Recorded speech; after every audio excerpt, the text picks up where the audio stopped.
தக்காளி குழம்பு. அதுக்கு 1 ஸ்பூன் எண்ணெய், 1 ஸ்பூன் கடுகு, கருவேப்பிலை, வெங்காயம் 3 வெங்காயம் நீட்டமாக கட் பண்ணிவிட்டு 3 வெங்காயம், 5 தக்காளி பொடிசாக கட் பண்ணி வச்சுக்கணும்.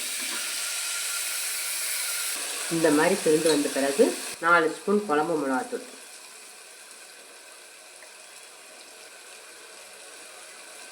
இந்த குழம்பு மிளகாத்தூள் ஒரு தண்ணி வீடியோவாக போடுறேன், அதை நீங்கள் பார்த்துக்கோங்க. அதுக்கு ஏற்ற தண்ணி,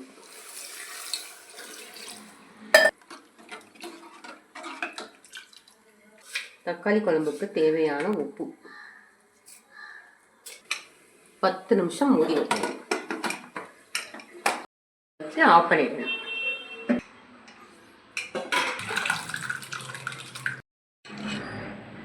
நெய் 1 ஸ்பூன்,